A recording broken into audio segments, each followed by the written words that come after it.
최근 한반도에 큰 규모의 지진이 잇따르면서 원자력 발전소의 방사능 누출 가능성을 우려하는 목소리가 높아졌습니다. 네, 대부분 막연하게 방사능에 대한 공포를 느끼고 있지만 얼마나 위험한지 또 무엇을 주의해야 하는지에 대해서는 잘 모르는 분들이 많은데요.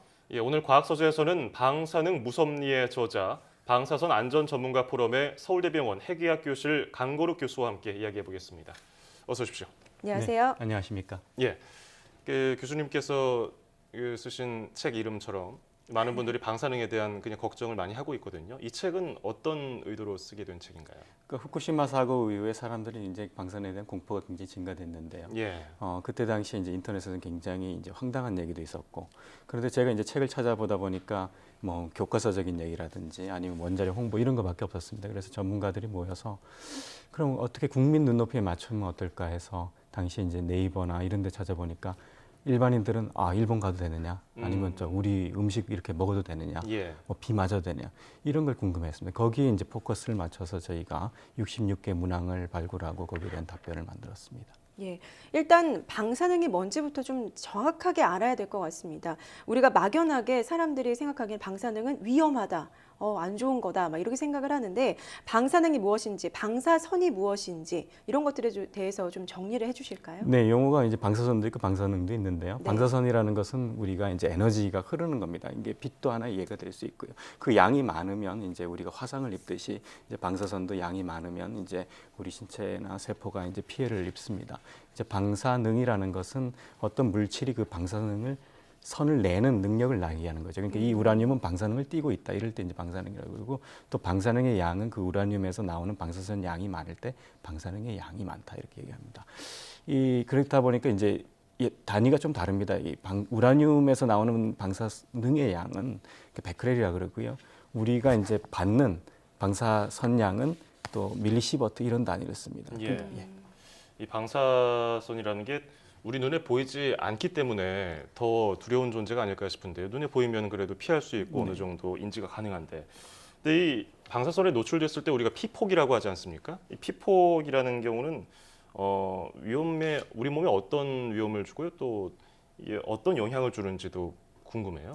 그러니까 방사선 양이 이제 상당히 많이 노출된 경우, 그런 경우는 이제 방사선 사고라든지 이런 그런 데서만 일어나는데요. 이런 예. 경우에는 이제 우리 몸에 이제 골수라는 게 이제 사실 피폭을 받으면 좀 약합니다. 대략 용량으로 한 5,000mSv 정도 받으면 이제 사망할 수도 있는 그런 양이 되고요. 예. 그렇지만 이제 그보다도 굉장히 낮은 양, 또는 예를 들어서 한 100mSv 정도 받게 되면 이제 그 암이 발생할 확률이 증가하죠. 그래서 사람들이 이제 굉장히 공포스러워하고 있습니다. 그러면은 어느 정도까지가 저희가 위험한 수준이라고 할 수 있을까요? 네, 그러니까 5,000mSv 정도는 이제 실제로 현실적으로 좀 존재하기는 어렵기 때문에 보통은 한 100mSv 정도를 받았을 때 한 0.5% 정도의 암 발생량이 증가하고 있습니다. 그런데 이 양도 사실 일상적으로는 잘 받기 어렵고요. 보통 이제 뭐 원폭 사고라든지 이런 데서 일어나고요. 보통 저희 이제 검사할 때 CT 검사량은 한 10mSv 정도니까 CT를 한 10번 정도 받는 양이라고 할 수 있겠습니다. 예. 우리가 또 뉴스에서 여러 가지 정보를 보게 되면 인공 방사선이라는 게 있고요, 자연 방사선이라는 게 있잖아요. 이게 또 어떤 차이가 있나요?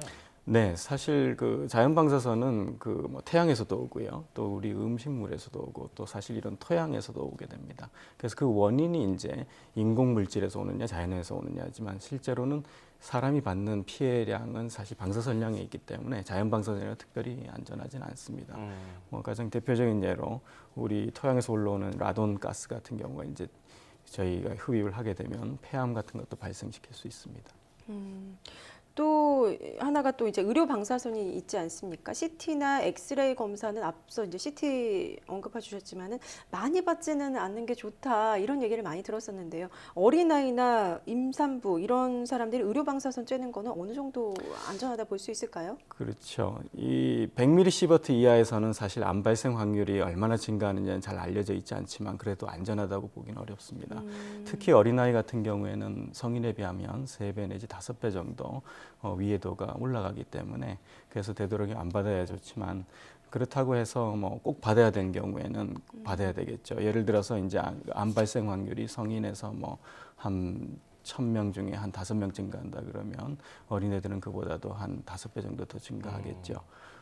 특히 또 임산부 같은 경우에는 임신부죠. 이 태아가 이제 받는 양이 있는데 이 경우도 이제 되도록이면 피해야 되겠지만 꼭 받아야 되는 경우는 어쩔 수 없습니다. 예를 들어서 교통사고가 났는데 복부에 CT를 받아야 된다.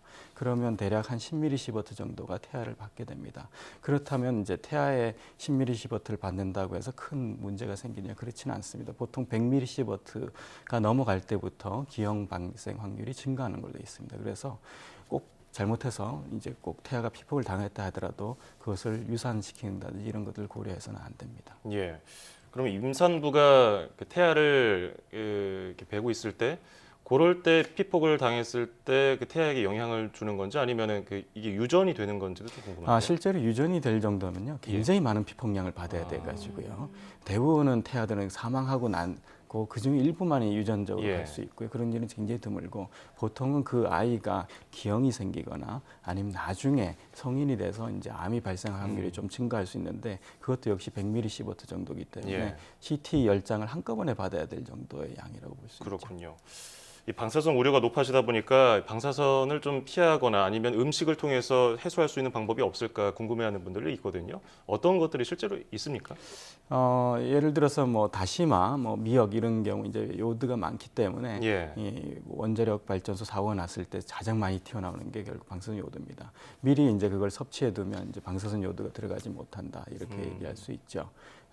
그렇지만 아직까지 이제 그 양이나 이런 건 검증되지는 않았고요. 뭐 그 외에 이제 뭐 맥주 뭐 이런 얘기도 하는데 그러니까요. 보통은 이런 거는 이제 소변을 많이 원래 우리가 방사선을 먹는다고 해서 몸에 쌓이는 것이 아니고요. 새 소변으로 배출됩니다. 그래서 소변량을 늘려주기 때문에 이런 걸 배출량을 증가하지만 굳이 맥주가 뭐 물보다 더 좋을 일은 없습니다. 우리가 먼지 많이 먹으면 삼겹살로 내려보내야지 이런데 방사선에도 이게 해당이 될까요? 그렇지 않습니다. 그래요? 삼겹살은 전혀 이제 근거가 없는 그런 소문이 되겠습니다. 그렇군요. 네, 먼지에도 삼겹살은 뭐 근거가 없다고 그런 얘기를 없습니다. 하더라고요.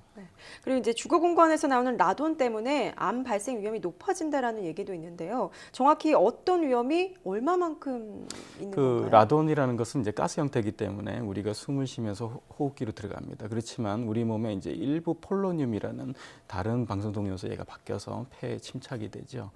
그래서 이제 폐암을 일으킬 수가 있고요. 이거는 이제 광부라든지 이런 데서 잘 알려져 있습니다. 그런데 우리 그 집집마다 환경이 다 달라가지고요. 어떤 지하라든지 이런 데 토양에 더 많이 노출되는 지역은 다른 집보다는 어떤 경우에는 자연 방사선이 2배 내지 3배까지 높아질 수 있습니다. 그런 경우에는 보통 비흡연자인 경우에는 보통 뭐 암 발생 확률이 0.1% 증가된다 그러지만 흡연자인 경우에는 담배 안에도 폴로늄이 들어있기 때문에 상승작용을 일으켜서 한 4%까지도 증가시키는 걸로 돼 있죠. 우리가 이 라돈을 좀 측정하고 싶어도 장비가 따로 없으니까 누굴 좀 불러서 측정하고 싶은데 이럴 때는 어떻게 하면 좋을까요? 네, 그 환경공단이라는 데서 사실 이걸 해주고 있습니다. 그래서 온라인으로 신청하는 웹사이트도 있고요. 한국환경공단. 네, 맞습니다. 네, 그 반지하라든지 1층 이런데 취약지구에 대해서 이제 저희가 해주고 돼 있습니다. 우리가 평소에 그 라돈을 좀 없애거나 해소할 수 있는 방법은 없을까요? 라돈은 이제 공기 형태이기 때문에요. 네. 이 환기를 잘하면 이게 없어집니다. 그리고 또 이 보통 옛날 연탄가스 새 나오듯이 이 바닥에서 이렇게 올라오기 때문에 바닥에 이제 틈새 같은 거를 잘 막아주거나 이런 것들이 중요하죠. 그렇군요. 방사능과 이제 함께 공존하고 있는 사회에 살고 있는데 마지막으로 당부하고 싶은 말씀이 있다면 어떤 것들이 있을까요? 네, 우리가 이제 사실 과도한 방사능의 공포 때문에 오히려 더 위험한 행위를 하는 경우가 있어요. 가장 대표적으로 일본산 수산물 때문에 국산 수산물도 안 먹고 육류를 섭취하는 그런 경우가 되겠죠. 그런 경우에 육류 역시 이제 대장암을 증가시키기 때문에 왜냐하면 육류를 섭취한다고 해서 방사능량이 줄지 않습니다. 육류에 들어있는 자연 방사선 양이 그 일본산 수산물에 들어있는 인공 방사선보다 보통 수십 배가 더 많기 때문에 방사선 피하지 못하면서 오히려 더 육류 섭취에 건강만 해치는 그런 경우죠. 그래서 사실 이제 방사선에 대해서는 조금 잘 알 필요가 있습니다. 그래서 저희가 이제 방사능 무섭니라는 이 책을 이제 집필하게 되었습니다. 방사선에 대한 오해를 좀 몇 가지 풀어볼 수 있는 시간이었던 것 같고요. 지금까지 방사능 무섭니의 저자 서울대병원 해기학 교실 강건욱 교수와 함께했습니다. 오늘 고맙습니다. 고맙습니다. 네, 감사합니다. 네.